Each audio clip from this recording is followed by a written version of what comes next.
칼바람이 살갗을 베어내는 설산의 한복판에서 무지는 자신의 손등을 타고 흐르는 끈적한 선열의 온기에 몸서리를 쳤다. 눈앞에는 갓 태어난 듯한 호랑이 새끼 한 마리가 사지가 뒤틀린 채 깊은 눈더미 속에 파묻혀 가쁜 숨을 몰아쉬고 있었으며 그 가느다란 신음은 마치 저승사자의 부름처럼 처량하게 울려 퍼졌다. 이 어린 것이 어찌하여 이 모진 추위 속에 홀로 남겨졌단 말이냐. 무지는 사냥꾼으로서의 냉혹한 본능조차 잊은 채 벌벌 떨리는 손으로 피칠갑이 된 짐승의 몸뚱이를 거칠게 움켜쥐었다.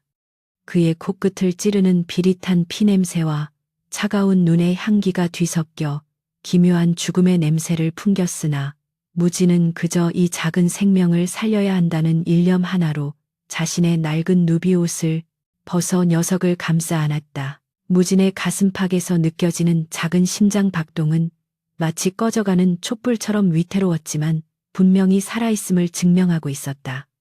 정녕 하늘이 너를 나에게 보낸 것이냐? 아니면 내가 너의 명주를 가로채려는 것이냐? 그는 자신의 가슴에 머리를 묻고 웅크린 짐승을 향해 나직이 읊조리며 산 아래를 향해 필사적으로 발걸음을 옮기기 시작했다. 발이 푹푹 빠지는 눈길을 헤치며 나아가는 그의 뒤로 핏방울이 점점이 박혔고 허기진 늑대들의 울음소리가 먼 발치에서 들려왔으나 무지는 뒤를 돌아보지 않았다. 등 뒤로 느껴지는 서늘한 기운보다 품 안에서 서서히 식어가는 작은 생명의 온기가 그를 더욱 조급하게 만들었으며 마침내 산기른의 오두막이 보였을 때 그는 이미 사지가 마비된 상태였다. 오두막 안으로 들어서자마자 무지는 화로에 불을 지피고 산에서 채취해 두었던 약초를 지식여 새끼 호랑이의 상처 부위에 정성스럽게 발랐다. 타오르는 장작 소리와 함께 방 안에는 매캐한 연기와 씁쓸한 약초 향이 가득 찼고 무지는 땀방울이 눈을 가리는 줄도 모른 채 짐승의 상태를 살폈다. 이놈아, 정신 차리거라.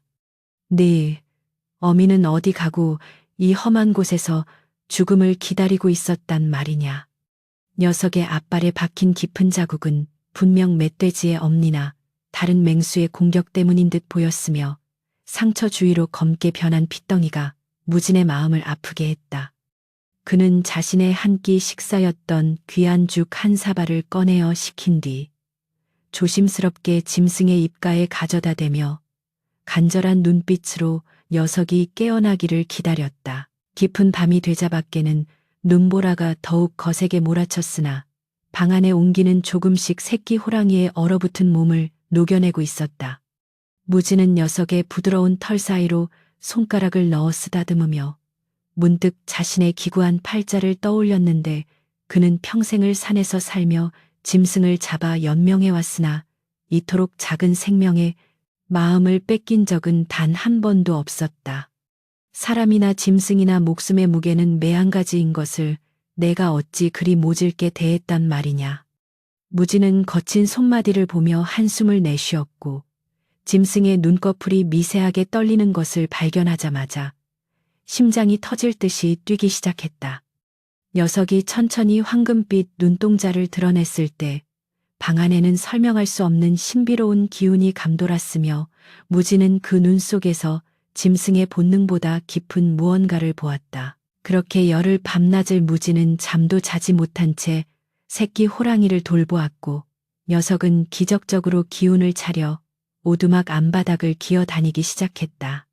무진이 사냥해온 작은 짐승의 살점을 떼어주면 녀석은 작은 이빨로 그것을 씹으며 무진의 옷자락을 장난스럽게 물어뜯기도 했다. 허허, 이놈 봐라. 이제 살만한 모양이구나. 네 이름은 백호라 지어주마.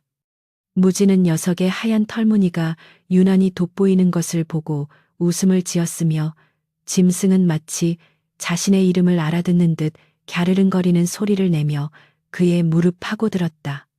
산속의 고독한 사냥꾼에게 이 작은 호랑이는 어느덧 유일한 가족이자 벗이 되었고 둘은 기나긴 겨울을 서로의 온기에 의지하며 견뎌내고 있었다. 봄 기운이 만연해지자 무진은 이제 백호를 산으로 돌려보낼 때가 되었음을 직감하고 무거운 마음으로 산길을 올랐다.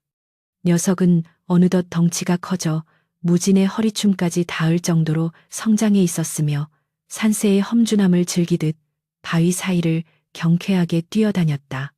가거라. 이제 너의 세상으로 돌아가서 산의 왕이 되거라. 다시는 사람의 눈에 띄지 말고 부디 천수를 누리거라. 무진은 녀석의 머리를 마지막으로 쓰다듬으며 등을 떠밀었으나 백호는 몇 번이고 뒤를 돌아보며 무진을 응시했다. 그 눈빛은 마치 은혜를 잊지 않겠다는 무언의 약속 같았고 무진은 눈시울이 뜨거워지는 것을 참으며 녀석이 숲속 깊은 곳으로 사라질 때까지 그 자리에 서 있었다. 그로부터 10수년의 세월이 흐르는 동안 강산은 여러 번 변했고 무진의 검던 머리카락은 어느덧 서리가 내린 듯 하얗게 변해버렸다. 평화롭던 마을에 유래를 찾아볼 수 없는 대기근이 닥친 것은 무진이 칠순을 바라보는 해의 초겨울이었으며 들판의 곡식은 가뭄에 말라 죽고 산속의 짐승들조차 자취를 감추었다. 하늘이 우리를 버리신 모양이다. 아이들은 굶어 죽어가고 어른들은 흙탕물로 배를 채우니 이 무슨 변괴란 말이냐. 마을 사람들은 집마다 곡소리가 끊이지 않았고 무진 또한 며칠째 마른 침만 삼키며 빈 화로 곁에서 앙상하게 마른 손으로 가슴을 부여잡고 누워있을 뿐이었다.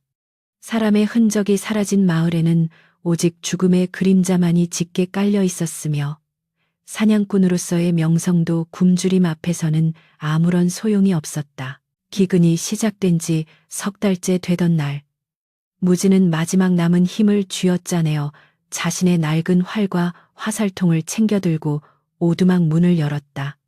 밖은 이미 하얀 눈으로 덮여 있었으나 그 속에는 생명의 기척이라곤 전혀 느껴지지 않는 적막함만이 가득하여 마치 거대한 무덤 속에 들어와 있는 기분이었다. 이대로 앉아 죽느니 산에서 짐승의 털이라도 구경하다 죽는 게 낫겠구나. 무진은 지팡이에 몸바치며 예전에 백호를 보내주었던 그 산등성이를 향해 비틀거리며 걸어 올라갔으나 다리는 천근만근 무거웠고 시야는 자꾸만 흐릿해졌다.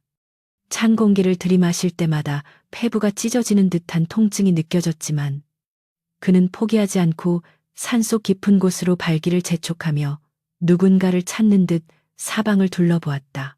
산 중턱에 다다랐을 무렵 갑자기 등 뒤에서 거대한 위압감이 느껴지며 숲 전체가 얼어붙는 듯한 기이한 정적이 흘렀다. 무진은 본능적으로 멈춰섰고 천천히 고개를 돌린 그의 눈앞에 집채만 한 호랑이 한 마리가 바위 위에서 자신을 내려다보고 있는 광경이 펼쳐졌다. 그 호랑이의 털은 눈처럼 하얗고 눈동자는 타오르는 횃불처럼 번뜩였으며 그 기세는 가히 산의 주인이라 불리기에 부족함이 없었다. 너는 정녕 네가 백호냐 죽기 전에 너를 다시 보게 되는구나.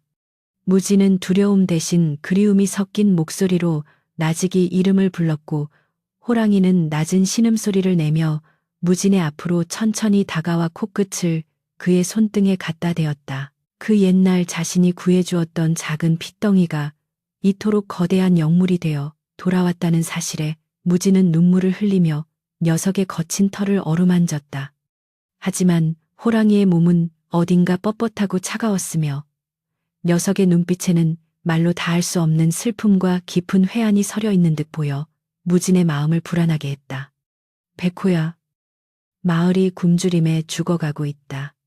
나 또한 오늘을 넘기기 힘들 것 같구나. 무진의 말이 끝나기도 전에 호랑이는 큰 포효를 내지르며 숲 저편으로 사라졌고 무진은 그 자리에 주저앉아 녀석이 떠난 자리를 멍하니 바라보았다.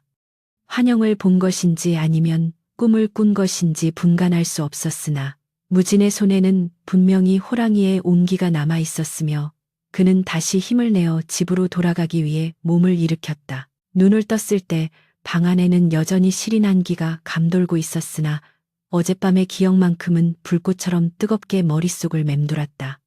무진은 마른 기침을 내뱉으며 무거운 몸을 일으켜 문을 열었으나 눈앞에 놓인 광경에 그만 숨이 턱 막히고 말았다. 이것이 정령 꿈이 아니란 말이냐. 세상에 이런 일이 어찌 있을 수 있단 말이냐. 문지방 바로 앞에 살이 통통하게 오른 노루 한 마리가 깨끗하게 손질된 채 놓여 있었으며 그 주변으로는 짐승의 발자국 대신 은은한 황금빛 가루 같은 것이 눈 위에 뿌려져 있었다. 무진은 떨리는 손으로 노루의 몸뚱이를 만져보았고 아직 식지 않은 온기가 손가락 끝을 타고 전해지자 그는 이것이 백호의 보온임을 확신하며 산을 향해 깊이 고개를 숙였다. 무진은 노루를 끌어당겨 방 안으로 들인 뒤 가장 먼저 마을 어귀에 사는 과부와 굶주린 아이들을 떠올렸다. 자신도 며칠째 곡기를 끊어 사지가 떨리는 처지였으나 혼자만 이 기적을 독차지할 수는 없다는 생각이 앞섰다.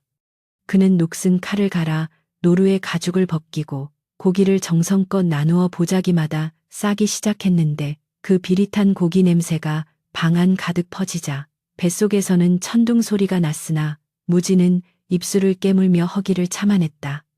백호야, 네가 준 이 고귀한 생명이 우리 마을 사람들을 살리는구나. 참으로 고맙고도 고맙다. 그는 나직이 짐승의 이름을 부르며 마을 아래로 발걸음을 옮겼고 하얀 눈 위에 남겨진 자신의 발자국이 오늘따라 무겁게 느껴졌다. 마을은 그야말로 생지옥과 다름없었으니 여기저기서 들려오는 신음과 아이들의 가느다란 울음소리가 무진의 가슴을 후벼 팠다. 무진이 고기 보따리를 들고 과부의 집문을 두드리자 안에서 초췌한 여인이 나타나 의아한 눈빛으로 그를 바라보았다.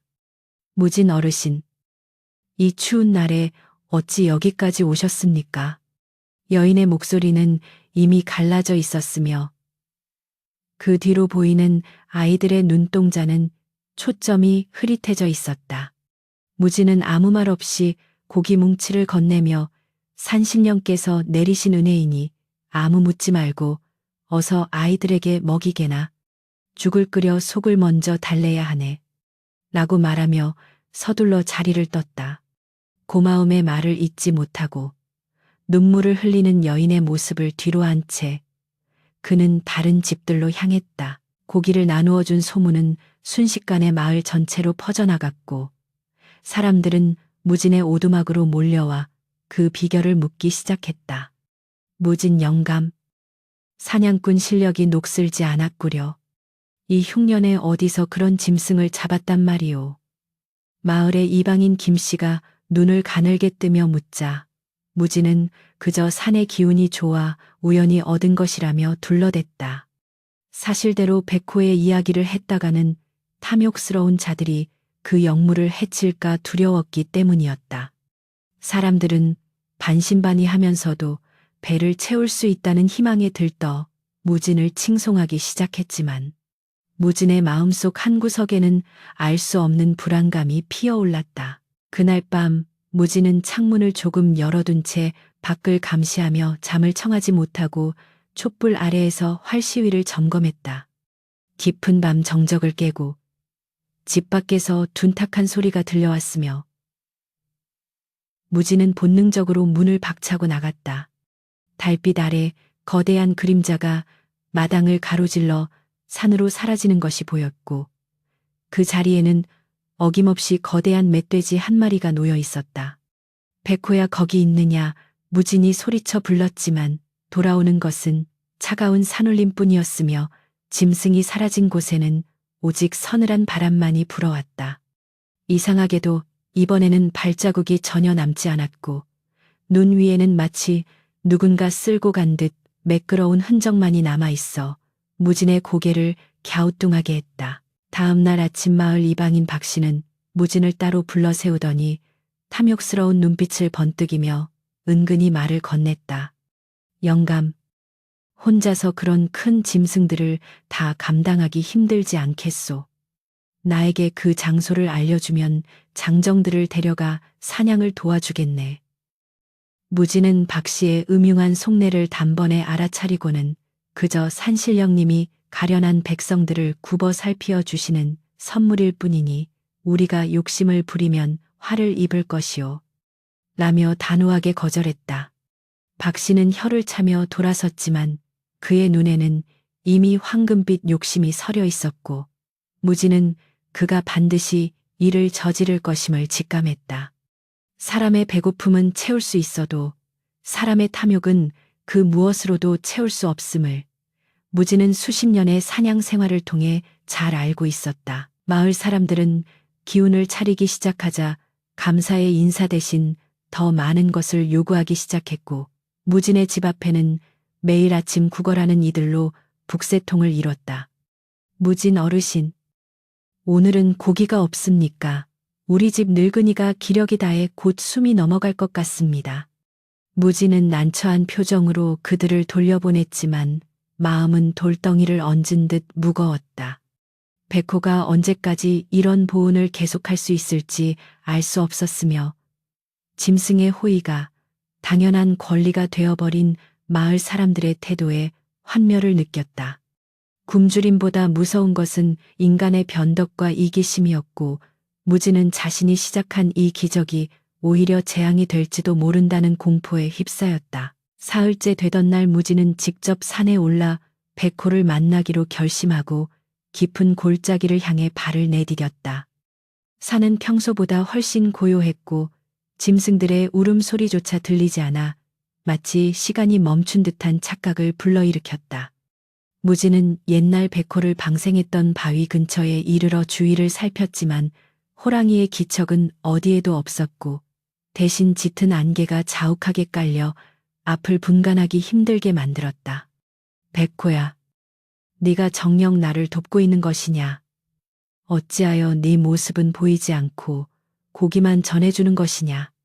무진의 목소리는 공허하게 퍼져나갔고 안개 속에서 누군가의 흐느낌 같은 소리가 들려와 무진의 등줄기를 서늘하게 했다. 문득 눈앞의 눈더미 위에서 붉은 핏방울이 점점이 찍혀 있는 것을 발견한 무진은 가슴이 내려앉는 기분으로 그 흔적을 따라갔다. 핏자국은 가파른 절벽 쪽으로 이어져 있었고 그 끝에는 호랑이의 것으로 보이는 거대한 털뭉치와 부러진 화살촉 하나가 떨어져 있었다. 아니, 이럴 수가. 누가 감히 산의 영물을 공격했단 말이냐. 무진은 화살촉을 집어들어 살펴보았는데 그것은 마을 장정들이 주로 사용하는 투박한 무쇠 화살촉이었다. 박 씨와 그 무리가 기어코 산에 올라 백호를 해치려 했다는 사실을 깨달은 무진은 분노와 죄책감에 몸을 떨며 산을 향해 포효했다. 무진은 서둘러 산을 내려와 마을 장정들을 소집하려 했으나 박 씨를 포함한 건장한 사내 몇 명이 이미 마을에서 사라진 것을 확인했다. 어리석은 놈들, 산신의 노여움을 어찌 감당하려 하느냐. 무진은 늙은 몸을 이끌고 다시 산을 향해 달리기 시작했으며 그의 머릿속에는 오직 백호의 안위만을 걱정하는 마음뿐이었다. 눈보라는 더욱 거세져 시야를 가렸지만 무진은 백호와 연결된 보이지 않는 끈을 따라 필사적으로 절벽 위를 향해 기어올랐다.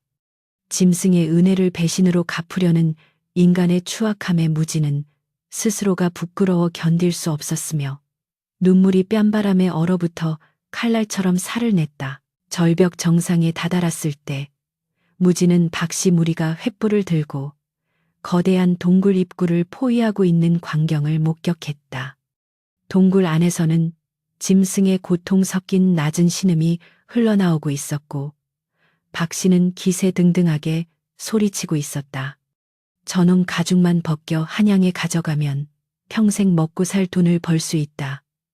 어서 불을 피워 짐승을 밖으로 끌어내라. 무진은 화를 겨누며 그들을 막아섰고 당장 멈추지 못할까. 저 짐승이 아니었으면 너희는 이미 굶어 죽었을까. 목숨 들이거늘 어찌 이리 비겁하단 말이냐 라고 외쳤다. 그러나 탐욕의 눈먼 장정들은 무진의 말을 듣지 않았고 오히려 그를 미친 노인 취급하며 비웃음만 보낼 뿐이었다. 그때 동굴 깊은 곳에서 대지를 뒤흔드는 거대한 포효가 울려 퍼졌으며 그 소리는 인간의 것이 아닌 저 세상의 분노처럼 차갑고도 무거웠다. 포효 한 번에 횃불들이 일제히 꺼졌고 사방은 칠흑 같은 어둠에 잠겼으며 박씨 일행은 공포에 질려 비명을 지르며 뒤로 물러났다. 어둠 속에서 타오르는 두 개의 황금빛 안광이 천천히 모습을 드러냈고 그것은 무진이 보았던 백호의 눈이었으나 예전의 그 따뜻함은 찾아볼 수 없었다.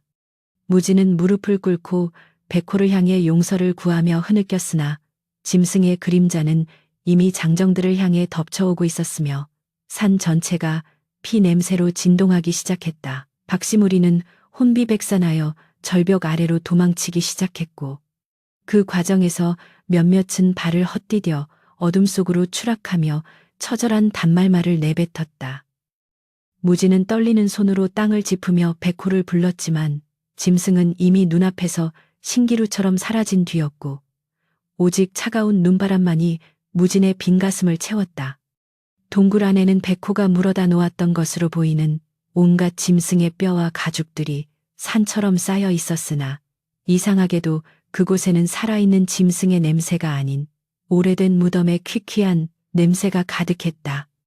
무진은 횃불을 켜서 동굴 안을 비추어 보았고 벽면에 새겨진 기이한 문양들과 십수년 전의 흔적들을 보며 알 수 없는 소름이 온몸을 감쌌다. 마을로 돌아온 무진은 공포에 질려 미쳐버린 장정들과 시신으로 돌아온 박씨의 소식을 들었으며 마을은 이제 굶주림보다 더한 공포에 짓눌리게 되었다.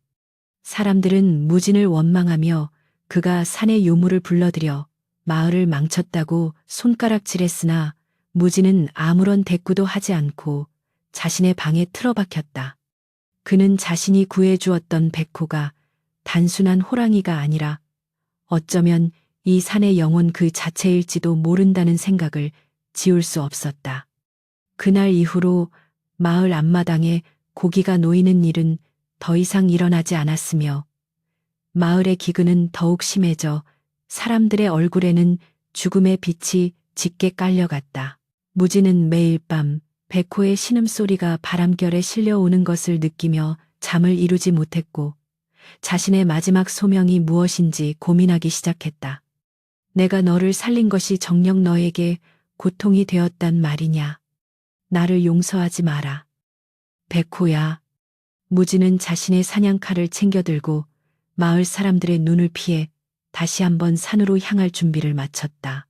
그것은 은혜에 대한 보답이 아니라 자신이 저지른 인연의 매듭을 스스로 풀어야 한다는 무거운 책임감 때문이었으며 그의 발걸음은 마치 죽음을 향해 걸어가는 재물처럼 비장하기까지 했다. 산은 여전히 말이 없었으나 무진은 그 침묵 속에서 자신을 기다리는 거대한 진실의 그림자를 느끼고 있었다. 마을의 냉대는 서릿발보다 차가웠으며 굶주림에 눈이 뒤집힌 작자들은 이제 무진을 산신과 결탁한 유물이라 손가락질하며 그의 오두막 주위를 서성였다. 저 노인네가 산의 짐승들을 부려 우리를 죽이려 한다는 터무니없는 외침이 들릴 때마다 무진은 가슴이 미어지는 듯한 통증을 느꼈으나 그들을 탓하기보다는 이 모든 인연의 시작인 자신의 손을 내려다보며 한탄할 뿐이었다. 마당 구석에 던져진 낡은 집신짝조차 차가운 눈에 얼어붙어 제 모양을 잃었듯이 마을 사람들의 인심도 기근이라는 모진 풍파 속에 형체도 없이 부서져 내리고 있었으며 무진은 결심한 듯 보찜을 꾸려 지팡이를 짚고 어스름한 새벽빛을 뚫고 다시금 산으로 향했다. 산길은 짐승의 내장처럼 어둡고 구불구불했으며 사방에서 들려오는 마른 나뭇가지 꺾이는 소리는 마치 누군가 자신의 뒤를 밟는 듯한 착각을 불러일으키기에 충분했다. 무진은 숨이 턱끝까지 차올랐으나 발걸음을 멈추지 않았고 그의 머릿속에는 오직 백호가 흘렸던 그 슬픈 눈망울과 차가웠던 털의 감촉만이 맴돌며 그를 깊은 골짜기로 인도하고 있었다. 내가 지은 죄가 있다면 그것은 생명을 살린 것이 아니라 그 생명의 무게를 감당하지 못한 나의 무능함일 것이니 백호야. 부디 나에게 진실을 보여다오. 무지는 중얼거리며 안개 자욱한 숲을 헤치고 나아갔고 문득 코끝을 스치는 비릿한 피냄새와 함께 알 수 없는 향취가 뒤섞여 공중에 떠다니는 것을 느꼈다. 얼마쯤 올랐을까? 무지는 지난번 박씨 일행과 대치했던 동굴 입구에 다다랐으나 동굴 안에서 뿜어져 나오는 기운은 예전보다 훨씬 무겁고 압도적이었다. 동굴 벽면에는 누군가 손톱으로 긁은 듯한 깊은 자국들이 어지럽게 널려 있었으며 바닥에는 십수년 전 자신이 백호에게 묶어주었던 낡은 가죽끈이 빛바랜 채 덩그러니 놓여 있었다. 이것은 분명 내가 채워주었던 표식이 아니냐. 그런데 어찌하여 이토록 낡고 사가버린 것이냐. 무지는 떨리는 손으로 가죽끈을 집어들었고 그것을 만지는 순간 머릿속에서 수만 마리의 호랑이가 포효하는 듯한 환청이 들려와 비틀거리며 동굴 벽을 짚고 간신히 몸을 지탱했다. 그때 동굴 깊숙한 곳에서 정체를 알 수 없는 은은한 푸른 빛이 새어나오기 시작했고 무지는 홀린 듯 그 빛을 향해 천천히 발을 내디뎠다. 동굴 안쪽은 밖에서 보던 것보다 훨씬 넓었으며 천장에는 고드름처럼 매달린 종유석들이 마치 신전의 기둥처럼 위엄있게 서 있었고 그 사이사이에 짐승의 뼈들이 제단처럼 쌓여 있었다. 사람들이 본 것이 이것이었단 말이냐. 이 많은 짐승들이 대체 어디서 왔단 말이냐. 무지는 경악을 금치 못하며 주위를 살폈으나 이상하게도 그곳에는 사체가 썩는 악취가 아니라 깊은 산삼의 향기와도 같은 고결한 냄새가 가득하여 무진의 흐릿했던 정신을 맑게 깨워주었다. 무진이 제단처럼 쌓인 뼈더미 앞에 무릎을 꿇었을 때 어둠 속에서 다시 한번 그 황금빛 안광이 번뜩이며 백호가 모습을 드러냈다. 그러나 이번에 마주한 백호는 이전보다 훨씬 거대해 보였으며 그 몸 주변으로는 안개 같은 연기가 피어올라 형태가 흐릿하게 번져 보였다. 백호야, 정녕 네가 이 모든 일을 행한 것이냐? 죽어가는 마을 사람들을 위해 네가 산의 법도를 어기며 먹이를 물어다 준 것이냐? 무진의 물음에 백호는 대답 대신 낮은 가르릉 소리를 내며 무진의 발치에 입에 물고 있던 산삼한 뿌리를 툭 던져 놓았고 그 눈빛에는 원망보다는 깊은 연민과 애정이 서려 있었다. 그 순간 동굴 밖에서 시끄러운 사람들의 목소리와 횃불의 그림자가 어른거리기 시작했고 무진은 소스라치게 놀라 뒤를 돌아보았다. 마을의 관원들과 장정들이 무진을 추적해온 것이었으며 그들의 손에는 날카로운 창과 화살이 들려 있어 금방이라도 동굴 안을 피바다로 만들 기세였다. 저기 보아라, 무진 노인이 요물과 함께 숨어 있다. 저 호랑이를 잡으면 기근을 면할 재물을 얻을 수 있다. 이방의 탐욕스러운 목소리가 동굴 안을 울렸고 무진은 몸을 날려 백호의 앞을 가로막으며 절규했다. 안 된다. 이 짐승은 우리를 살리려 한 은인이거늘 어찌 이리도 무지하단 말이냐. 당장 물러가거라. 장정들은 무진의 외침을 비웃으며 화살을 시위에 먹였고 긴장감이 극에 달한 찰나 백호가 하늘을 향해 포효를 내지르자 동굴 천장에서 거대한 바위들이 떨어지며 입구를 순식간에 봉쇄해버렸다. 밖에서는 비명과 함께 돌무더기가 무너지는 소리가 들려왔고 동굴 안은 다시 정적에 휩싸였으나 무진과 백호는 이제 세상으로부터 완전히 단절된 채 둘만의 공간에 남게 되었다. 백호야, 이제 우리는 어찌 되는 것이냐? 네가 나를 지키려 이리한 것이냐? 무진은 바닥에 주저앉아 호랑이의 목덜미를 끌어안았고 백호는 자신의 커다란 머리를 무진의 어깨에 기대며 마치 작별 인사를 건네는 듯 부드러운 체온을 나누어 주었다. 어둠 속에서 무진은 백호의 눈을 통해 기이한 환상을 보게 되었는데 그것은 십수년 전 산으로 돌아간 백호가 산의 주인이 되어 겪었던 고독한 세월들이었다. 백호는 산의 질서를 지키며 살아가던 중 인간들이 산의 영험함을 무시하고 무분별하게 숲을 훼손하자 분노했으나 자신을 살려준 무진의 은혜만큼은 잊지 않고 가슴 깊이 간직해왔던 것이었다. 환상 속의 백호는 이미 수년 전에 인간들이 놓은 덫에 걸려 큰 부상을 입고 홀로 죽어갔으나 그 넉마는 산을 떠나지 못하고 무진의 주변을 맴돌며 그를 지켜왔음을 무진은 깨닫게 되었다.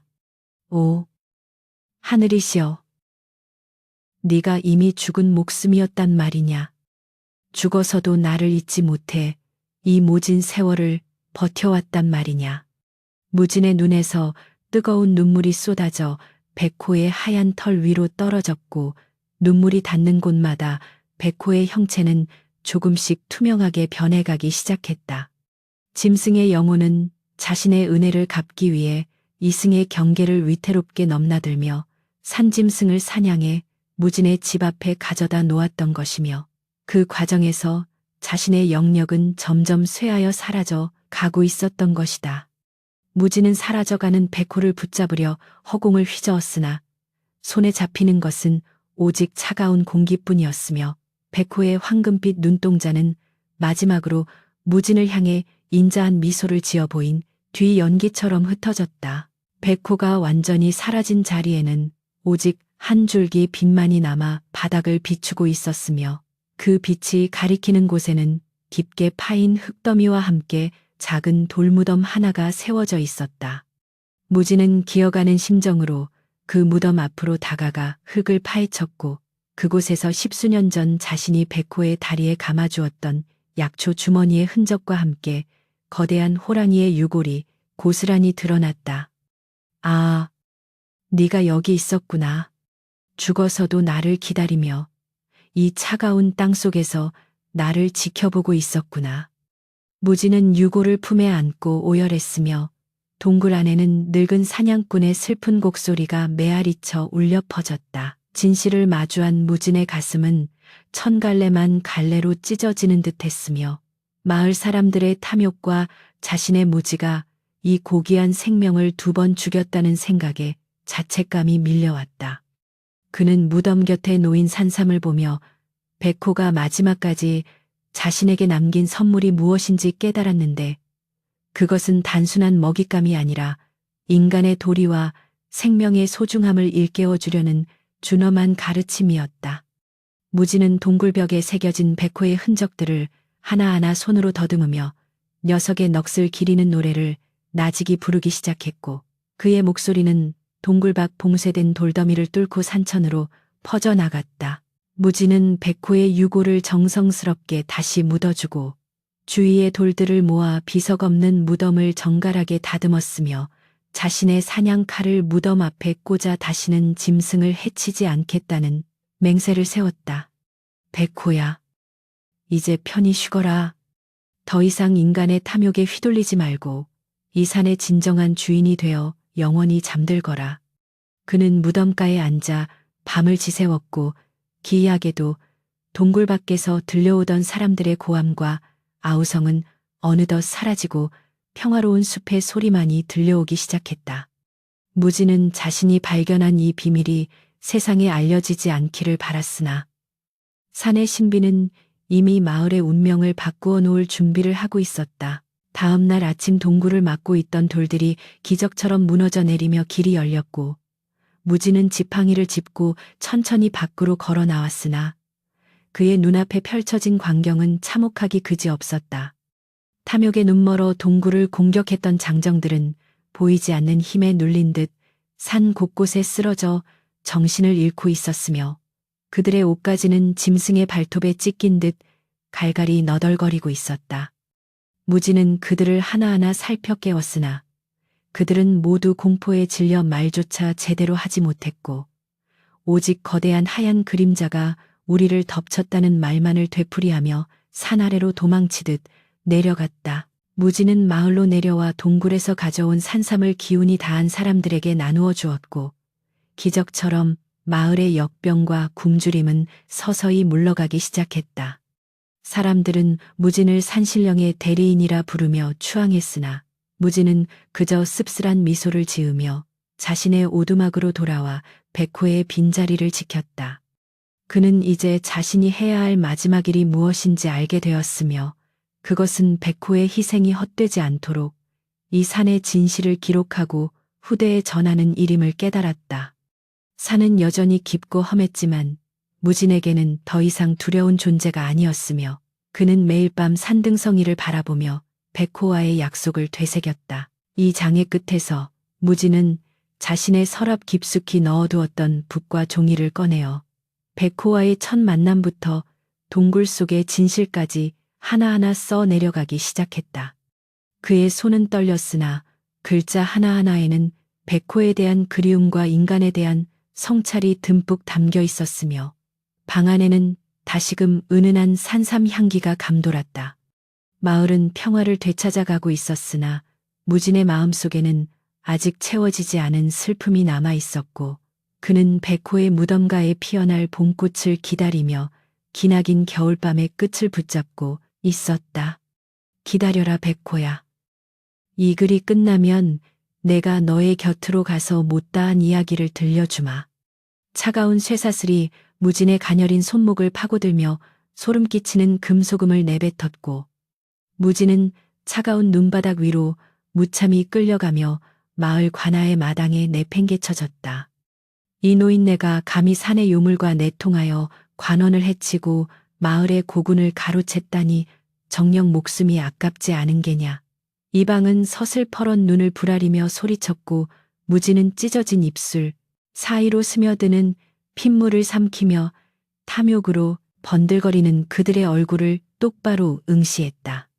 무진의 가슴 속에는 분노보다도 인간이라는 존재에 대한 깊은 허망함이 소용돌이치고 있었으며 그가 목숨을 걸고 나누어 주었던 고기를 먹고 기운을 차린 자들이 이제는 그를 죽여야 한다고 앞장서서 돌을 던지고 있었다. 관아의 동원 대청마루에는 새로 부임한 사또가 거만하게 앉아 기름진 손가락으로 턱수염을 만지작거리며 무진을 내려다보았고 그 곁에는 정신을 잃었다. 깨어난 장정들이 공포에 질린 채 횡설수설하며 요물의 존재를 과장하고 있었다. 사또나리. 그 동굴에는 천년 묵은 호랑이의 가죽뿐만 아니라 그놈이 물어다 놓은 황금과 산삼이 산더미처럼 쌓여 있었사옵니다. 저 노인이 혼자서 그것들을 차지하려고 저희를 죽이려 했습니다.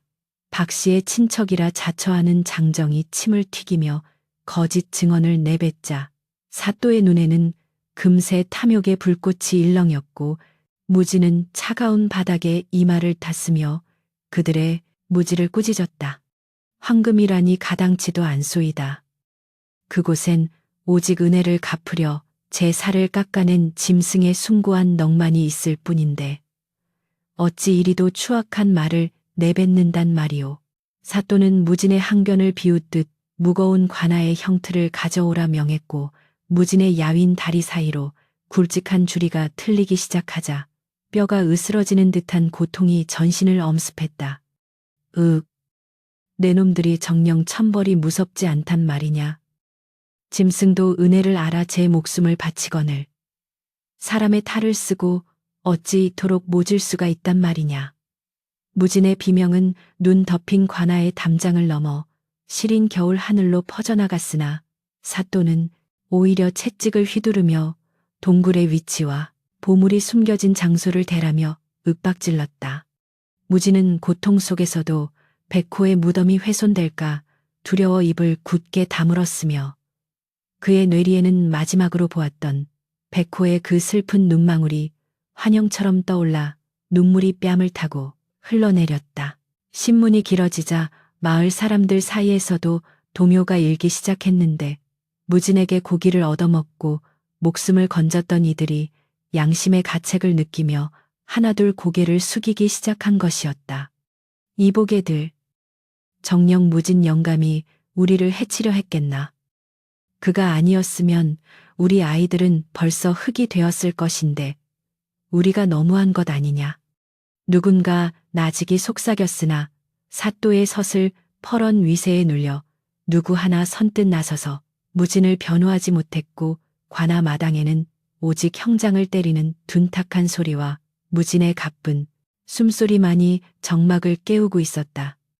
무진은 정신이 혼미해지는 와중에도 산 쪽을 바라보며 속으로 빌고 또 빌었으니 부디 저들이 백호의 안식처를 찾지 못하게 해달라는 간절한 염원뿐이었다. 그러나 사또는 끝내 무진의 집에서 발견된 백호의 유골 조각과 낡은 가죽끈을 증거물로 제시하며 무진을 사악한 무당으로 몰아세웠고 결국 무진을 앞세워 산속의 동굴로 직접 향하기로 결정했다. 저 노인을 수레에 싣고 당장 산으로 가자. 만약 그곳에 보물이 없다면 현장에서 목을 칠 것이요. 보물이 있다면 백성들을 선동한 죄를 물어 능지처참할 것이다. 사또의 서슬 퍼런 명령에 장정들이 앞다투어 횃불을 밝히고 무진을 끌어올렸으며 마을 사람들도 호기심과 두려움이 뒤섞인 눈빛으로 그 뒤를 따르기 시작했다. 무진은 쇠사슬에 묶인 채 수레 위에서 덜컹거리며 자신이 평생을 보살펴온 산으로 다시 향하며 이것이 자신의 마지막 길임을 예감했다. 산에 들어서자 기이하게도 눈보라가 멈추고 사방이 쥐 죽은 듯 조용해졌으며 달빛은 유난히 밝게 빛나 눈 덮인 숲을 은백색의 비단처럼 비추고 있었다. 사또는 무진의 멱살을 잡고 동굴 입구로 몰아세웠고 무진은 무너진 돌무더기 앞에 서서 마지막으로 백호를 향해 마음속으로 용서를 구하며 입을 열었다. 이곳이 당신들이 찾는 그곳이오. 하지만 보물 같은 것은 없으니 헛된 꿈을 버리고 돌아가시오. 그렇지 않으면 산신의 진노가 여러분의 목숨을 앗아갈 것이오. 무진의 경고에도 불구하고 사또와 이방은 장정들을 시켜 바위를 치우게 했으며 그들의 눈에는 오직 황금에 대한 갈망만이 가득 차 다른 것은 아무것도 보이지 않는 듯했다. 바위가 하나둘 치워지며 동굴의 입구가 다시 드러나자 동굴 안에서 불어오는 서늘한 바람에 횃불들이 일제히 요동쳤고 그 바람에는 소름 끼치는 짐승의 기운이 실려 있었다. 장정들이 겁에 질려 주춤거리는 사이 사또가 직접 칼을 빼들고 동굴 안으로 진입했으며 그 뒤를 이방과 무진이 함께 끌려 들어가게 되었다.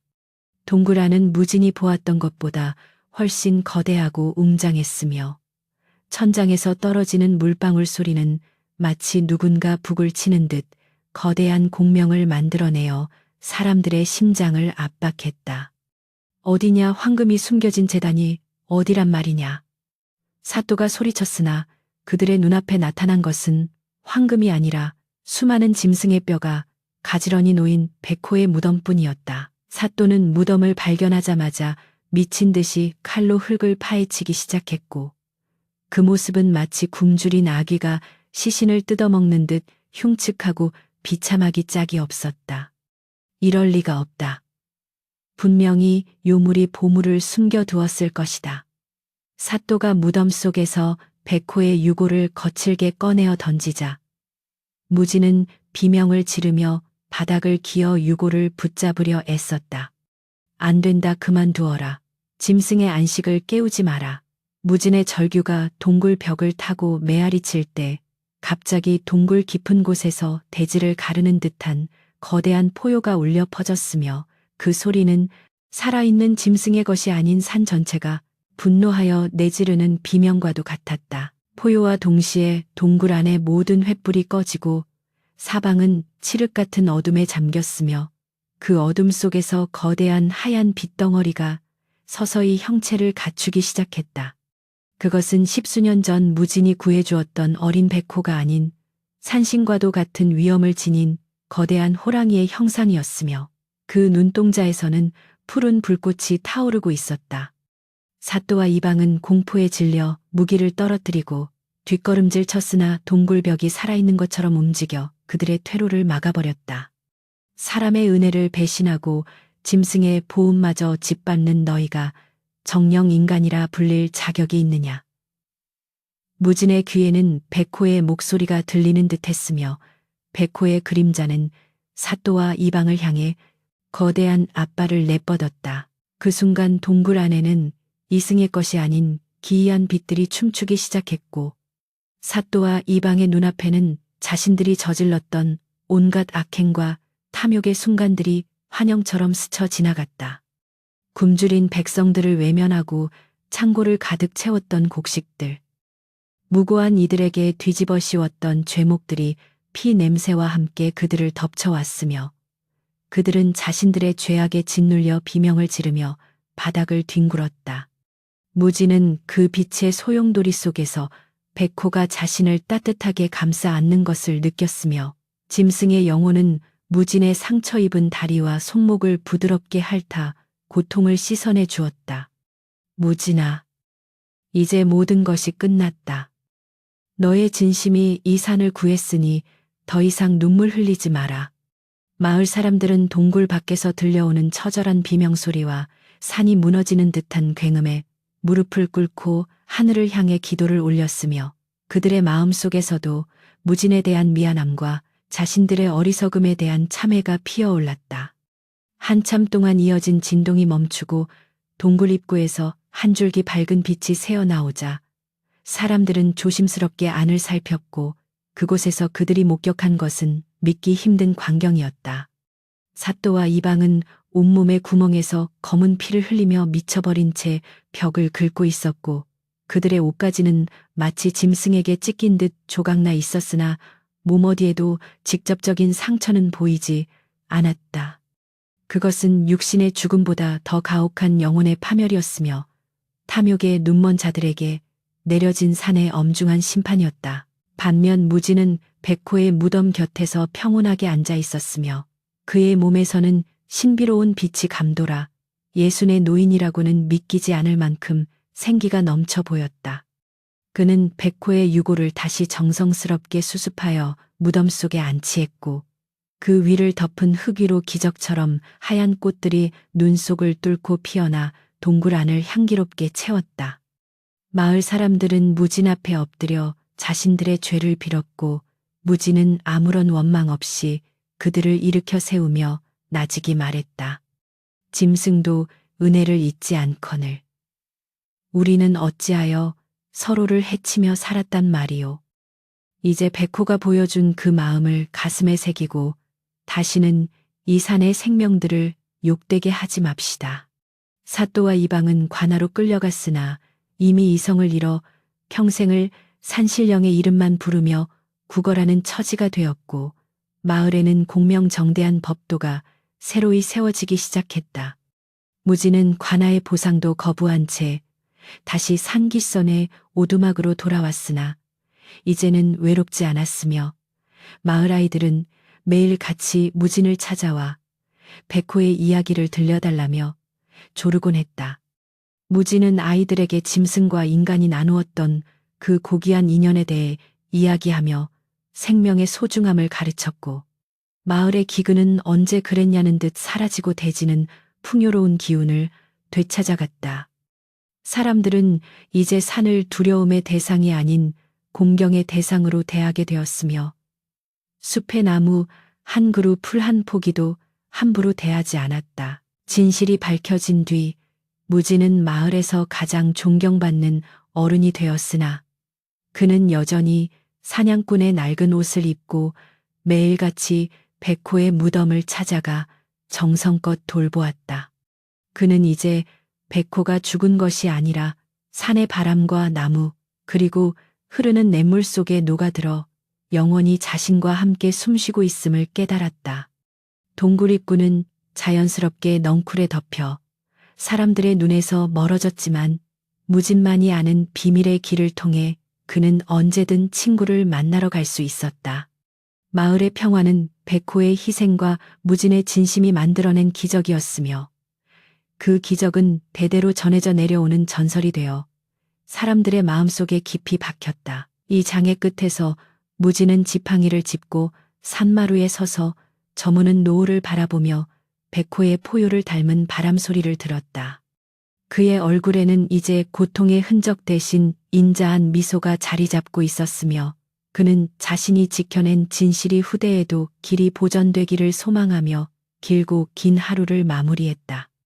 관아의 쇠사슬보다 무거웠던 마음의 짐은 이제 가벼운 구름이 되어 흩어졌고, 무지는 백호가 자신에게 준 마지막 가르침인 용서와 사랑을 마을 사람들에게 실천하며 남은 생을 보내기로 다짐했다. 산 아래 마을에는 저녁 연기가 평화롭게 피어올랐고, 그 풍경은 마치 한 폭의 수묵화처럼 백호의 영혼 아래 안온하게 안겨 있었다. 기나긴 겨울의 끝을 알리는 매화 향기가 마을 어귀를 타고 은은하게 퍼져나갈 무렵, 무진의 오두막 마당에는 따스한 봄볕이 내려앉아 평화로운 풍경을 자아내고 있었다. 십수년 전 굶주림으로 울음소리가 끊이지 않았던 마을은 어느새 풍요로운 대지의 기운을 되찾아 논밭마다 일구는 농부들의 노랫소리가 끊이지 않았으며, 무진은 이제 거동조차 힘겨운 노구가 되었음에도 불구하고 마루에 앉아 저 멀리 백호가 잠든 산등성이를 인자한 눈빛으로 바라보고 있었다. 할아버지, 오늘도 산신령 호랑이 이야기를 해주실 건가요? 마을 아이들이 쪼르르 달려와 그의 무릎팍에 매달리자 무진은 주름진 손으로 아이들의 머리를 쓰다듬으며 허허로운 웃음을 지었고, 그의 눈가에는 세월의 풍파를 견뎌낸 현자의 깊은 지혜가 머물러 있었다. 무진은 아이들에게 짐승과 인간이 나누었던 그 기적 같은 보은의 이야기를 들려주기 시작했는데, 그 목소리는 마치 산바람이 숲을 훑고 지나가는 듯 나직하고도 울림이 컸다. 얘들아, 은혜라는 것은 비단 사람끼리만 나누는 것이 아니란다. 진심을 다해 생명을 아끼면 그 생명이 죽어서도 너희를 지켜주는 법이지. 무진의 말에 아이들은 호기심 가득한 눈을 반짝이며 귀를 기울였고, 마을 어른들도 잠시 일손을 멈춘 채 담 너머로 들려오는 무진의 옛 이야기에 잠시나마 자신들의 추악했던 과거를 반성하며 숙연한 표정을 지었다. 기근의 참혹함은 이제 전설 속의 이야기처럼 멀어졌으나, 백호가 남긴 그 준엄한 가르침만큼은 마을 사람들의 가슴 속에 깊이 박혀 소중한 계율이 되어 있었다. 마을 사람들은 이제 더 이상 산의 짐승들을 함부로 사냥하지 않았으며, 오히려 추운 겨울이 오면 산 짐승들이 굶지 않도록 산어귀에 먹이를 놓아두는 아름다운 풍습을 이어가고 있었다. 사또와 이방이 탐욕으로 인해 파멸을 맞이한 이후 부임한 새로운 현감은 어진 정치를 펼쳐 마을의 기강을 바로잡았고, 무진은 마을의 정신적 지주로서 사람들에게 존경받으며 남은 생을 보내고 있었다. 사람이 짐승보다 낫다, 자부하지만 정작 짐승보다 못한 마음을 품을 때가 많으니 우리는 늘 이 산의 주인인 백호를 기억해야 하네. 무진은 매일같이 사람들에게 겸손과 자비의 중요성을 일깨웠고, 그의 오두막은 이제 고립된 사냥꾼의 집이 아니라 생명의 소중함을 배우는 살아있는 교실이 되어 있었다. 어느 날 밤 무진은 자신의 마지막이 다가왔음을 직감하고 홀로 지팡이를 짚은 채 마지막 힘을 다해 백호의 무덤이 있는 동굴로 향했다. 달빛은 예전 그날처럼 산천을 은백색으로 물들이고 있었으며, 숲의 정령들이 무진의 길을 인도하듯 반딧불이들이 어둠 속에서 은은한 빛을 발하며 길잡이가 되어 주었다. 무진의 숨소리는 거칠었으나 마음만은 그 어느 때보다 평온했으며, 동굴 입구에 다다르자 기이하게도 넝쿨들이 스스로 길을 열어 그를 반겨주는 듯한 착각에 빠졌다. 백호야, 내가 왔다. 이제 너의 곁으로 돌아갈 시간이 되었구나. 무진은 무덤가에 피어난 하얀 꽃들을 어루만지며 십수년 전 어린 백호를 품에 안았던 그 감촉을 떠올렸고, 가슴 벅찬 감동에 눈물을 흘렸다. 동굴 안은 여전히 신비로운 향기로 가득 차 있었으며, 무진이 무덤 곁에 자리를 잡고 앉자 어둠 속에서 거대한 하얀 그림자가 서서히 모습을 드러냈다. 그것은 영혼의 형태를 한 백호였으며, 녀석은 예전보다 훨씬 더 장엄하고 성스러운 모습으로 무진의 앞에 나타나 그의 지친 어깨에 머리를 가만히 기댔다. 오랜 세월 나를 지켜주어 고맙구나. 네가 물어다 주었던 그 먹이들이 실은 네 영혼의 조각들이었음을 내 이제야 온전히 이해하노라. 무지는 투명한 짐승의 털을 쓰다듬으며 나직이 읊조렸고 백호는 작별 인사를 하듯 낮은 가르릉 소리를 내며 무진의 온몸을 따스한 연기로 감싸 안아주었다. 무진은 그곳에서 백호와 함께했던 짧지만 강렬했던 기억들을 하나씩 되새기며 자신의 파란만장했던 생을 정리하기 시작했다.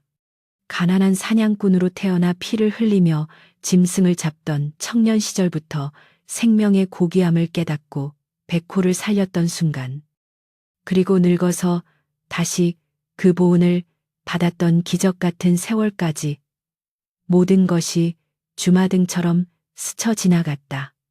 인간의 도리는 결국 대가를 바라지 않는 사랑에 있음을 네가 몸소 보여주었구나.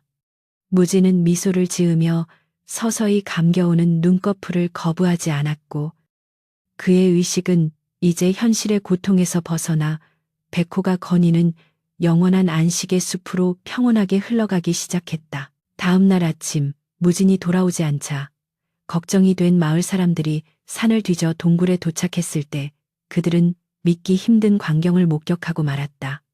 무진은 백호의 무덤 곁에서 잠든 듯 평온한 자세로 숨을 거두어 있었으며 그의 시신 위에는 하얀 호랑이 털 한 뭉치가 소복이 쌓여 은은한 광채를 내뿜고 있었다. 정녕 무진 어르신은 산신령님과 함께 가신 모양이구려. 죽어서도 짐승과의 의리를 지키셨으니 이보다 고결한 끝이 어디 있겠소. 사람들은 무진의 주검 앞에 무릎을 꿇고 눈물을 흘리며 애도했고 그날 이후로 그 동굴은 마을의 성지가 되어 다시는 누구도 함부로 발을 들이지 못하는 신성한 장소가 되었다. 무진의 장례가 치러지던 날 하늘에서는 눈이 아닌 하얀 꽃잎 같은 서리가 내려 마을 전체를 하얗게 뒤덮었으며 숲에서는 수많은 호랑이의 포효 소리가 장엄하게 울려 퍼졌다고 전해진다. 사람들은 그것이 백호와 무진의 영혼이 산의 정령들과 함께 떠나는 마지막 인사라고 믿었으며 그날 이후 마을에는 다시는 굶주림이나 역병이 닥치지 않았고 대대로 풍년과 화평이 깃들게 되었다. 무진이 남긴 이야기는 글로 기록되어 후대에 전해졌고 그가 강조했던 생명 존중의 가치는 마을의 가장 큰 보물이 되어 사람들의 마음속에 영원히 살아 숨쉬게 되었으며 그가 사용하던 낡은 사냥칼은 동굴 앞에 묻혀 평화의 상징으로 남았다. 세월이 흘러 무진의 오두막은 사라지고 그 자리에 울창한 숲이 우거졌으나 비오는 밤이면 가끔 산등성이에서 하얀 수염의 노인과 거대한 백호가 다정하게 걷는 환영을 보았다는 이야기가 심심찮게 들려오곤 했다. 그것은 단순히 헛소문이 아니라 진심으로 생명을 사랑한 자가 도달할 수 있는 영원한 낙원의 풍경이었으며 사람들은 그 전설을 되새길 때마다 자신의 마음속에 숨어있는 탐욕을 씻어내고 다시금 인간다운 삶을 살기로 다짐했다. 짐승의 무덤은 더 이상 죽음의 장소가 아니라 은혜와 사랑이 피어나는 생명의 근원이 되었고 그곳에서 피어나는 하얀 꽃들은 해마다 봄이 오면 마을 사람들에게 백호의 따뜻한 보온을 다시금 일깨워 주었다. 이야기는 여기서 끝이 나지만 백호와 무진이 보여준 그 숭고한 정신은 대를 이어 우리 인간들의 이기심을 경계하고 대자연과의 공존이 얼마나 소중한지를 끊임없이 되묻고 있다.